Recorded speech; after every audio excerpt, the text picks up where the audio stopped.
So, today I have the pleasure to interview CB Bowman, the host of the Courage to Leap and Lead.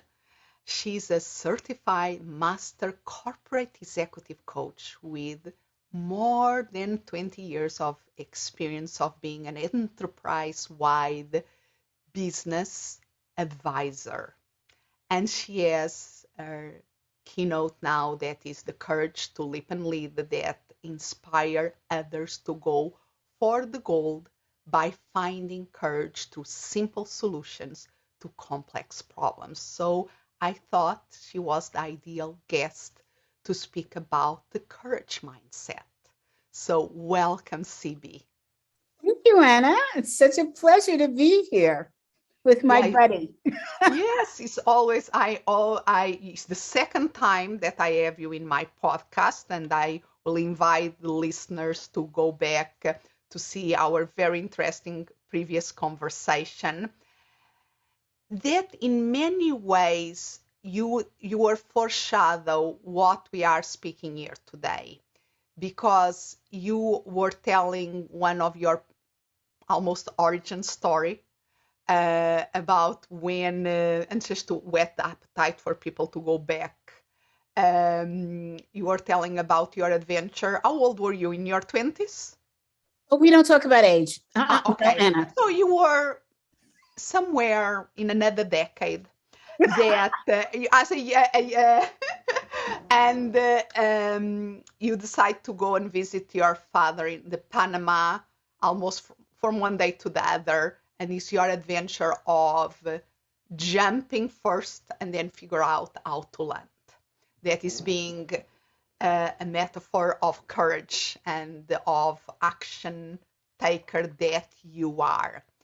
And I find fascinating the work that you are doing now with courage to help other people to really to embrace that, and how you define and deconstruct this concept of courage. So how do you define courage? I think it will be a great starting point. Well, first of all, Anna, I'm so appreciative to you inviting me back. I love talking to you. And to be transparent, Anna and I have weekly meetings, and she's my coach, you know? So, even the coach, the best of coaches, need to have some coaches, right? Absolutely. And yeah, I've done so many courageous things in my life that I actually never stopped to think about it until recently. And the story you just told was one of those. And so my definition of courage, I want us all to re-examine this word courage, because we've been using it in a way that represents yesteryear versus the way to think of it today. Yesteryear, we thought about courage as this big thing that, it's a mammoth effort to save your life, to save somebody else's life. And, very few people reach this level. In today's world, having been through 5 pandemics, courage now has to become part of our everyday vocabulary. And Yeah. and go let me slow down here, because for some people when they hear 5 pandemics, I know that they are going to ask, what do you mean 5 variants? And I know that you are not speaking in 5 variants. So tell us a little bit. So we are in a world that we are facing these. Tell me about these 5 pandemics. Yeah. Okay. So the first one, of course, we all know, which is COVID in all of its variances. The second one is, and I hope I remember all of them now because you put me on the spot, social justice, which really came into the limelight with the killing of Floyd. Then we have mental health, or health in general, which due to COVID, we realized the lack of equality in how we deal with medicine and how we treat people. The next one is environmental concerns. It is scary what's going on in our environment, and we have to pay attention to it, right? In terms of the warming of our climate. When you see things on TV like, the ice melting and things, we think that's someplace in the future, but you know what? The future is now. And then the last one, of course, is economic. When you walk into a store like Costco and you see the shelves empty, it reminds me of my trip to Cuba. It's reality. We don't have enough supply. We have the demand, but who in our lifetime could think about the fact that we don't have enough supply? And even when our things on the shelves, there are people in the United States of America that cannot afford essential goods. That's a given. That's a sad given. With working sometimes more than one job. Absolutely. And so here's the dilemma we're facing now. And it's going to take the courage of corporate America to step up to the plate.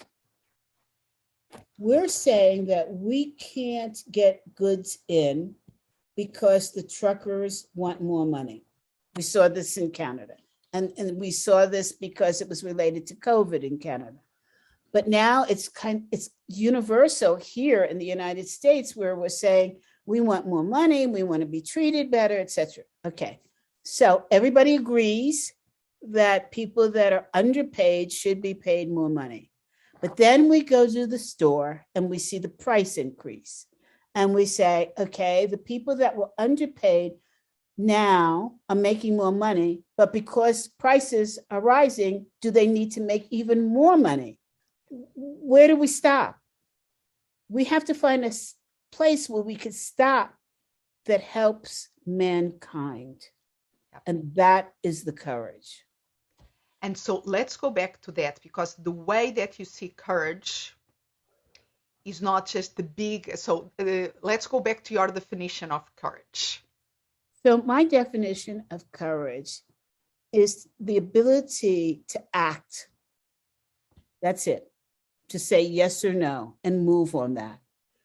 And it is despite adversaries and despite supporters.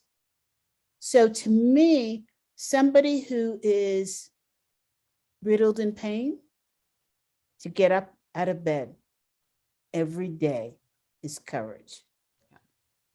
Somebody who's in a job that has discrimination, like I was in, to be able to go to that job when you're shunned by people, that's courage.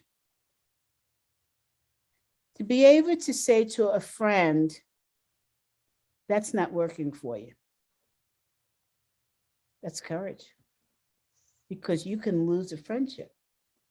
As many of us have who really care about friends, but we didn't phrase it the way that it would not harm them emotionally.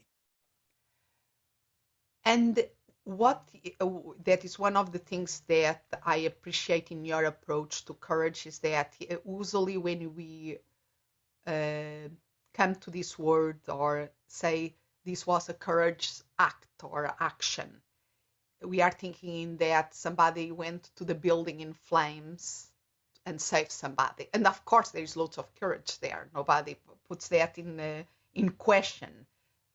And at the same time, you're saying, yes, that is courage, but there are these day-to-day actions of courage that we also have to pay attention to.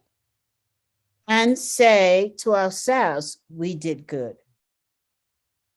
If you're depressed for a day or two or more, and you get up and you do what you need to do to make your day successful, even though inside you may not feel it successful, oh my God, that is so courageous. And we need to accept that. We need to say, good job. And another thing that I love about this word of courage that I think goes in alignment to what you are saying is that the word courage has to do with the core. With the core of our values, with the core of our purpose. And if we do actions small or big, in alignment with that core, we are living our purpose. Look, you know what it is? It's a mindset. And I know that you work very successfully with people on their mindset. In fact, your show, The Mindset Zone, is one of the most listened to podcasts that's out there. We have to change our mindset about what courage is. And we have to applaud ourselves for being courageous every single day. Look, if you ask somebody who is visually impaired, if you can help them cross a street, that, my friends, is a courageous act. Why? They could say, no, I don't want your help. And what have you done? Your feelings inside, it says, well, now I'm not going to say that to anybody because I'm going to be shunned by people when I ask them. No, that's not the case. That's courageous. And as the dynamic, because sometimes this the fear of rejection, why people are not doing that many small acts of courage in relation to others. They are how they are going to interpret this, what they are going to think, is the fear of rejection. Yeah. Is maybe there was experience in the past that that people try to do their best and there was not a good reception. But you are saying that we have to keep trying, we have to keep doing things. You know, I received an email. This is a group of women that I'm connected with. And we had set up, I think it's called Slack system when we could communicate. Yes. But I sent out an email saying that I was going to interview somebody that we were all connected through. And I received an email back from one person that said, you shouldn't be sending out an email this way. It should be done through Slack. And I said, okay, well, I violated the rules. Yesterday, the same person sent out an email to everybody saying that she agreed to help somebody. And it went to all of our emails. And I thought, what are you going to do about this, CB? So I wrote to the person and I said, do you realize that you sent this out to all of us? And the person's response was, yes, but I referred everybody to a person's book that I think everybody would be happy to know about. And I sat and I thought about it for only a New York minute. And I wrote back and I said, exactly these words. This is quite interesting. And I'm going to share this with you and not to the rest of the group. But your act could be considered racism. Because you allowed yourself to do what you told me I should not do, and you created a reason that made your act okay. So what is that that's going on inside of you? Whatever it is, I'm okay with it. But you need to know that this is my reaction. So my truth is sharing that courageousness, being courageous about sharing my reaction. Doesn't mean that it's true. It doesn't mean that other people won't see it that way. But I'm sharing with you, you need to hold responsibility for how people are going to perceive your behavior. Yeah, and have the courage to put it out there. And you are not saying that that is the reality, that was her intention, but you are saying this is my truth.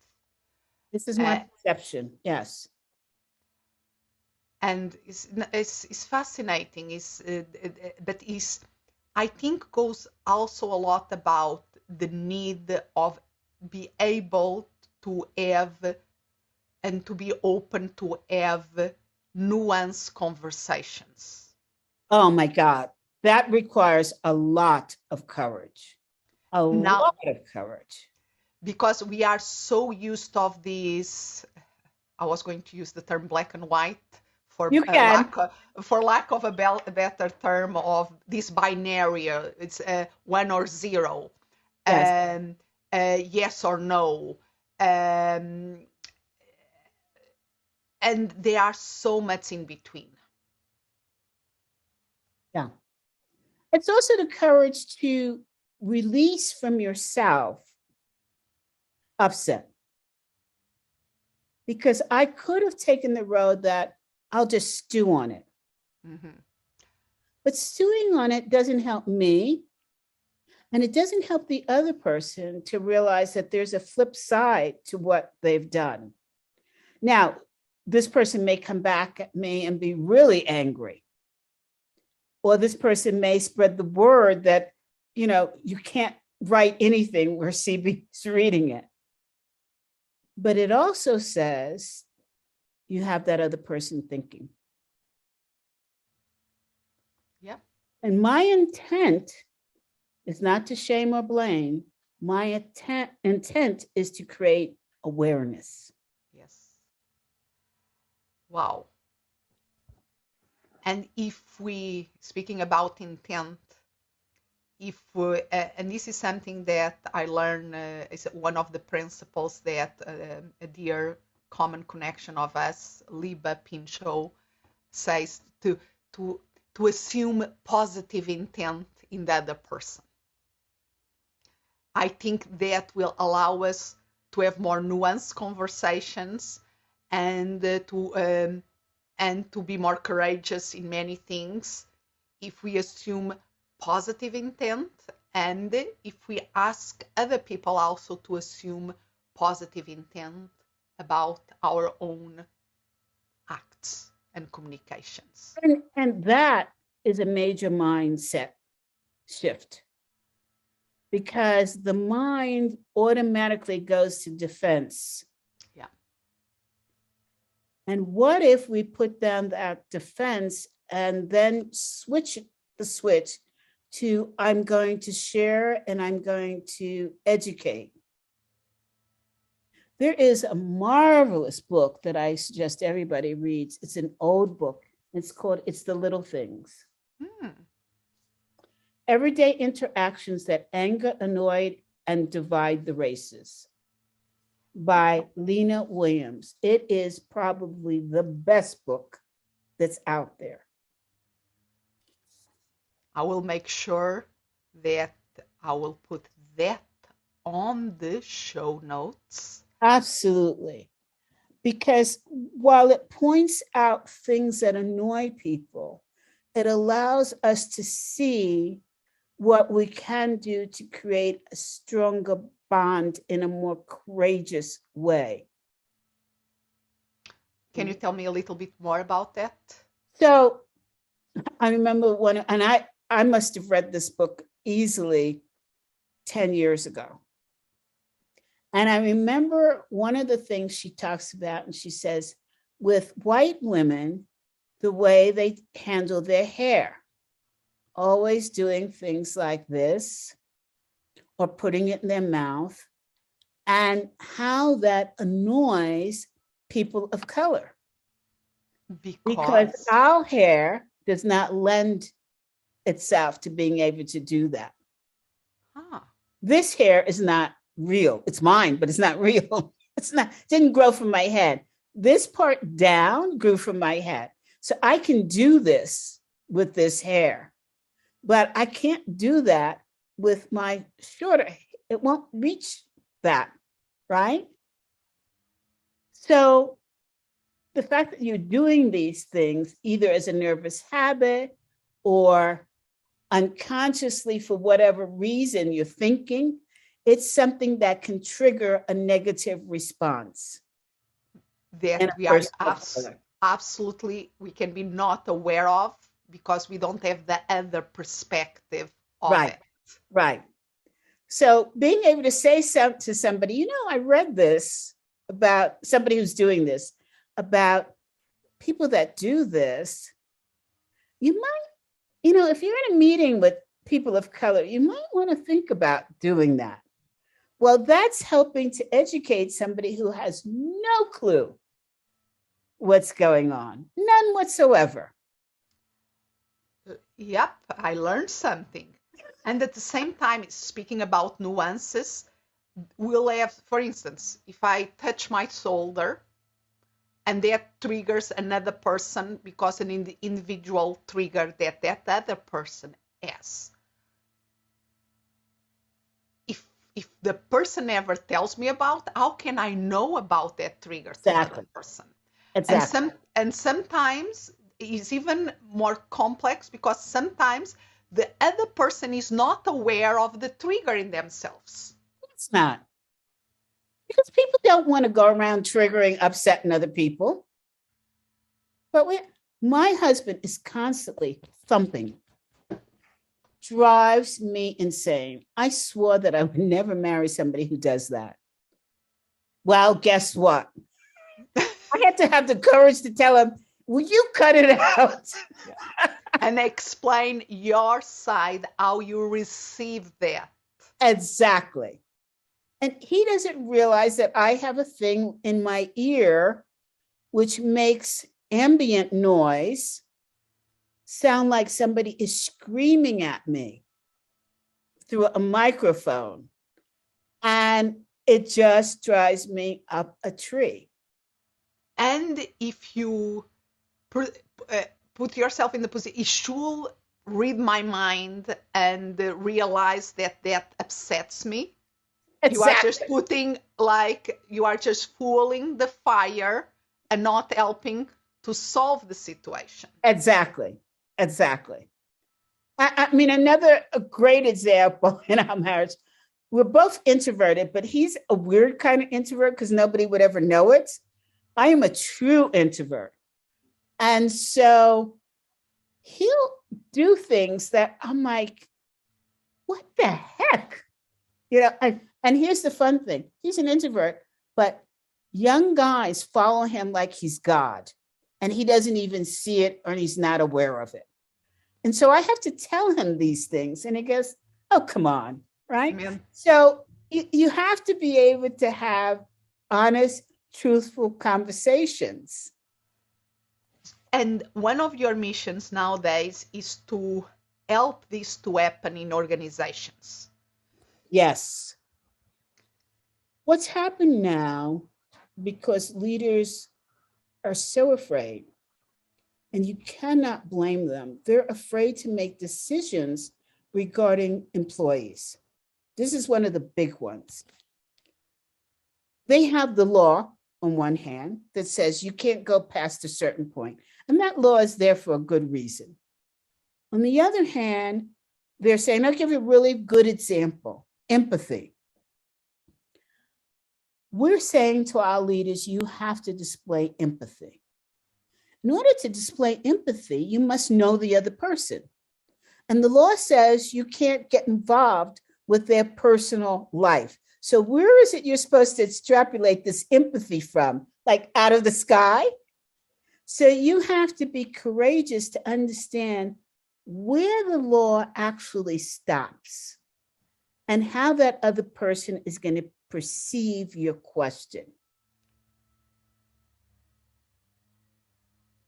An employer might want to know something like, and I'll give you another example. I know the folks at Costco. In New Jersey, there was a young woman who was out because she was sick for some time.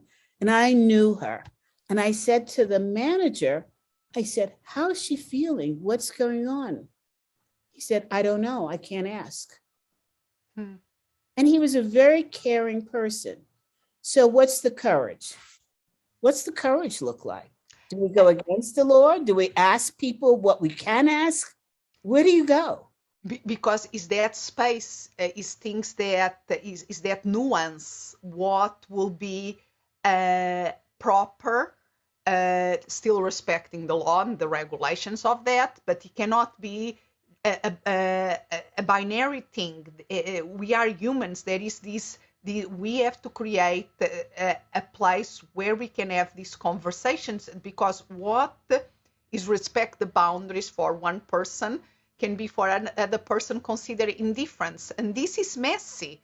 And I think we Yes, have to understand that messiness. absolutely. I love that. Now, let's go deep into corporate America. Suppose you have a new product that you would like to recommend, but all of your other products that you've recommended have been, quote unquote, a failure. See, I believe within the word courage, there is no space for the word failure. So, what do you do? Well, CB has a 6-step process that helps you out here, of course. But the first thing is to step outside of this quagmire that's holding you steady and not moving forward. Because that quagmire you're in is affecting everything. You're sitting there at work thinking, I know a better solution to this. I don't know what to do. And I'm so frustrated. And maybe I'll just leave the company and bring my idea to another company. What a loss. And go ahead. So your mission now is a lot helping these organizations to use, to cultivate courage in their day-to-day, in the way that the teams works, the leadership work, as almost an antidote to deal with some of these pandemics that you start speaking in the beginning. Yeah, it's an antidote to losing people, the great resignation. It's an antidote to that word, that bad word, failure. It's a medicine to help us get back on the right track, to communicate, to hear new ideas, to innovate, to energize. Courage is a 6-step process in corporate America. And if you follow it, then you have new ideas, you have better relationships, you have better services, your company exceeds. But you've got to go through the process. And where people can learn more about your work with courage in organizations. Well, you can go to the Courage newsletter on LinkedIn, which is a week late. You can go to my website, courageconsultant. Courage-consultant.com. Yes. And yes, and you can contact me directly. You can go to LinkedIn, which I love. And you can also listen to my Tuesday show about courage. I interviewed this morning a young woman who has an entire program about living the life you love. Imagine the courage it takes to do that. So connect with me, follow me, reach out to me. I'm here to help you. And if even that can be a great way of practicing courage. Yes, and you can also reach out to this woman that I know called Anna Melikian. And she'll tell you how to reach me. And Yep. by the way, don't forget to listen to her program, The Mindset Zone. Thank you so much for your time. I hope this inspire our listeners to really realize that in the sometimes that small daily, like you were saying in the beginning, a person with chronic pain getting out of bed can be a huge act of courage. Facing one of our fears is a huge act of courage.